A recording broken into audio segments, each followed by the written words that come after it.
امام حسین علیہ السلام 3 شعبان سن 60 ہجری کو مکۃ المکرمہ میں وارد ہوئے اور 8 ذی الحج سن 60 ہجری تک مکۃ المکرمہ میں قیام کیا۔ آپ کی آمد کی خبر سن کر اہل مکہ خوشی سے نہال ہو گئے اور صبح و شام آپ کے وجود کی برکت سے فیض یاب ہوئے۔ ادھر کوفہ میں جب امام حسین علیہ السلام کے سفر مکہ کی خبر پہنچی تو سلیمان ابن سرد خزائی اور اس کے ساتھیوں نے مل کر اہل کوفہ کو اپنے گھر میں دعوت دی۔ سلیمان ابن سرد خزائی نے امام حسین علیہ السلام کے نام ایک خط لکھا کہ جس پر کوفے کے تمام معتبر شیعان کے دستخط موجود تھے۔ ابھی اس خط کو موصول ہوئے 2 دن بھی نہیں گزرے تھے کہ امام حسین علیہ السلام کو کوفے سے مزید خطوط موصول ہوئے جن کی تعداد مورخین نے 150 سے زائد لکھی ہے۔ ان تمام خطوط میں امام حسین علیہ السلام کو کوفہ آنے کی دعوت دی گئی تھی۔ امام حسین علیہ السلام نے ان خطوط کا جواب دینے میں تاخیر کی، یہاں تک کہ ان خطوط کی تعداد بہت زیادہ ہو گئی۔ امام عالی مقام نے کوفہ اور بصرہ کی جانب اپنے قاصد روانہ کرنے کا فیصلہ کیا۔ امام عالی مقام نے سلیمان ابن رزین کو مالک ابن مسمع البقری ابن قیس اور منذر ابن جرود کے نام ایک خط کے ساتھ بصرہ کی جانب روانہ کیا اور اپنے چچا زاد بھائی مسلم ابن عقیل کو ایک خط کے ساتھ کوفہ کی جانب روانہ کیا۔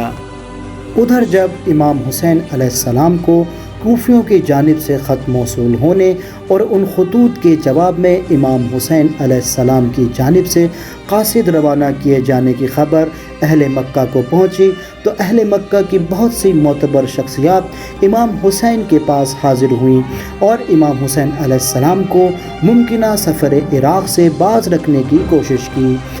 ان شخصیات میں عبداللہ ابن زبیر، ابن عباس، عبداللہ ابن جعفر اور عبداللہ ابن عمر جیسی معتبر شخصیات شامل تھیں، مگر ان میں سب سے دلچسپ شخصیت عبداللہ ابن زبیر کی ہے۔ یہ وہ شخص تھا کہ جو دل و جان سے یہ چاہتا تھا کہ امام حسین علیہ السلام جلد از جلد مکہ سے چلے جائیں، کیونکہ یہ شخص خود چاہتا تھا کہ امام حسین علیہ السلام کی جگہ پر مکہ میں لوگ اس کی بیعت کریں، لیکن کیونکہ وہ یہ جانتا تھا کہ جب تک امام حسین علیہ السلام مکہ میں موجود ہیں اہل مکہ ہرگز اس کی بیعت نہیں کریں گے۔ تاریخ طبری نے امام حسین علیہ السلام اور عبداللہ ابن زبیر کے درمیان ایک دلچسپ مکالمہ نقل کیا ہے۔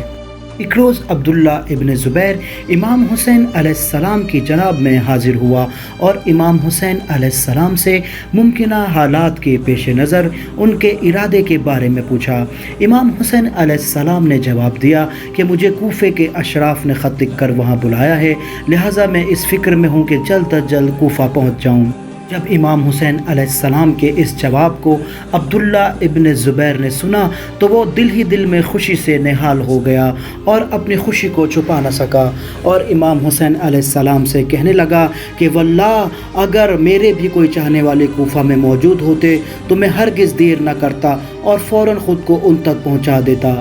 لیکن پھر اس خوف سے کہ کہیں اس کا راز فحش نہ ہو جائے ایک دم امام حسین علیہ السلام کی حمایت کرنے لگا اور کہنے لگا کہ اگر آپ مکہ میں رکنا چاہتے ہیں تو آپ یہیں قیام کریں، اور اگر آپ مکہ میں رہ کر امور امت کو اپنے ہاتھ میں لینا چاہتے ہیں تو آپ ایسا کر سکتے ہیں، یہاں کوئی آپ کی مخالفت نہیں کرے گا۔ یہ کہہ کر عبداللہ ابن زبیر وہاں سے اٹھ کر چلا گیا۔ امام حسین علیہ السلام نے وہاں پر موجود لوگوں سے فرمایا،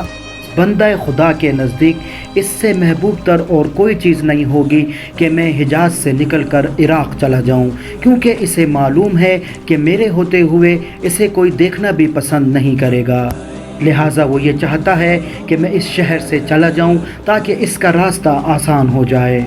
تاریخ طبری نے امام حسین علیہ السلام اور عبداللہ ابن زبیر کی ایک دوسری گفتگو یوم ترویہ کے دن، یعنی جس دن امام حسین علیہ السلام مکہ المکرمہ سے رخصت ہوئے، نقل کی ہے۔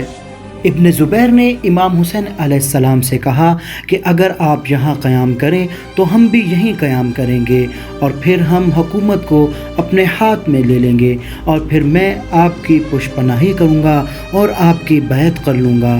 امام حسین علیہ السلام نے عبداللہ ابن زبیر کو جواب دیا، میرے بابا نے مجھ سے ایک حدیث بیان فرمائی ہے کہ یہاں ایک سربرآوردہ شخص آئے گا جو اس حرم کی حرمت کو پامال کرے گا۔ مجھے یہ پسند نہیں ہے کہ وہ سربرآوردہ شخص میں قرار پاؤں۔ امام حسین علیہ السلام نے عبداللہ ابن زبیر سے مزید فرمایا، خدا کی قسم اگر میں حرم سے ایک بالش دور قتل کیا جاؤں تو یہ مجھے زیادہ محبوب ہے بنسبت اس کے کہ میں حرم کے اندر قتل کر دیا جاؤں۔ خدا کی قسم اگر میں حشرات الارض کے سوراخ میں بھی چلا جاؤں تو بھی یہ لوگ مجھے وہاں سے نکال کر میرے سلسلے میں اپنی حاجت اور خواہش کو پوری کر کے ہی دم لیں گے۔ خدا کی قسم یہ لوگ اس طرح مجھ پر ظلم و ستم روا رکھیں گے جس طرح روز شنبہ یہودیوں نے ظلم و ستم کیا تھا۔ امام حسین علیہ السلام عبداللہ ابن زبیر کے ارادوں سے بخوبی واقف تھے، اور انہوں نے دراصل ان الفاظ کے ذریعے سے عبداللہ ابن زبیر کو اس کے آنے والے انجام کے بارے میں نصیحت کی تھی، اور پھر تاریخ نے دیکھا کہ عبداللہ ابن زبیر اپنے انجام کو اس طرح پہنچا کہ حجاج ابن یوسف نے اسے اس وقت قتل کیا جب وہ حرم کعبہ میں پناہ لیے ہوئے تھا۔